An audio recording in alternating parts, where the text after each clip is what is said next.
সংশয় আছে বা সংবিধান নিয়ে মূলত অনেকগুলো প্রশ্ন এসেছে যে সংবিধান কি আমরা আসলে সংস্কার করব নাকি হচ্ছে সংবিধানকে আমরা পুনরায় এটাকে প্রণয়ন করা হবে সবাইকে সাথে নিয়ে। যে বিষয় নিয়ে বাংলাদেশে এক ধরনের শঙ্কা বা সংশয় তৈরি হয়েছে সেটা হচ্ছে যে এই যে অন্তর্বর্তীকালীন সরকার, এই সরকার আসলে রূপরেখা কি, ওনারা কিভাবে রাষ্ট্রকে পরিচালনা করতে চাচ্ছেন এবং রাষ্ট্রের সংস্কার এবং নির্বাচনী রূপরেখা নিয়ে অনেকের মনেই সংশয় আছে বা আশঙ্কা আছে। উনি মূলত রাজনৈতিক দলগুলোর কাছ থেকে শুনতে চেয়েছেন ওরা আসলে কি ধরনের সংস্কার চায়, কি ধরনের ট্রানজিশন অফ পাওয়ার চায়, কিভাবে চায় এবং কিভাবে তারা নির্বাচনী রূপান্তর দেখতে চাচ্ছেন। এইসব বিষয় নিয়ে মূলত মাননীয় প্রধান উপদেষ্টা ওনাদের সাথে কথা বলেছেন এবং ওনারা মূলত ওনাদের জায়গা থেকে অনেকগুলো সংস্কার প্রস্তাবনা নিয়ে উপস্থিত হয়েছিলেন এবং মাননীয় প্রধান উপদেষ্টা ওনাদের বক্তব্য শুনেছেন এবং ওনাদের কাছ থেকে একটা আশাবাদ উনি শুনতে পেয়েছেন এবং ওনারা মাননীয় উপদেষ্টাও আশাবাদ ব্যক্ত করেছেন যে সবার সাথে মিলে সবগুলো রাজনৈতিক সংগঠন এবং রাজনৈতিক প্ল্যাটফর্মকে সাথে নিয়ে উনি বাংলাদেশের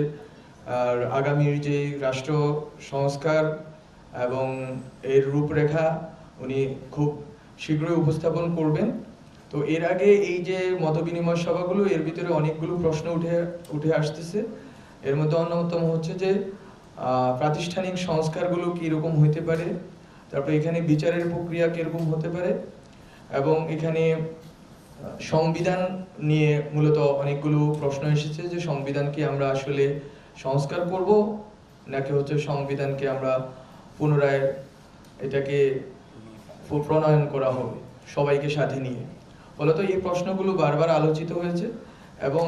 বিদ্যমান যে রাজনৈতিক সংকট আছে, প্রাতিষ্ঠানিক সংকট আছে এবং আরো অন্যান্য সংকট আছে রাষ্ট্রের, সেসব সংকট নিয়ে রাজনৈতিক নেতৃবৃন্দ মাননীয় প্রধান উপদেষ্টাকে অবহিত করেছেন এবং মাননীয় প্রধান উপদেষ্টা সরকারের বিভিন্ন উদ্যোগ নিয়ে ওনাদেরকে আশ্বস্ত করেছেন যে খুব দ্রুতই বিভিন্ন সমস্যার সমাধানে উনি সচেষ্ট আছেন এবং উনি খুব দ্রুতই এগুলো সামলে নেবেন। তো এর বাইরে আরো গুরুত্বপূর্ণ যদি আরো প্রশ্ন থাকে আমরা আপনাদের উত্তর করব, কিন্তু মাননীয় প্রধান উপদেষ্টা যা করতে চাচ্ছেন তা হচ্ছে যে সবার মতামতের ভিত্তিতে একটা গ্রেট ন্যাশনাল কনসেনসাস তৈরি করা, যার মাধ্যমে উনি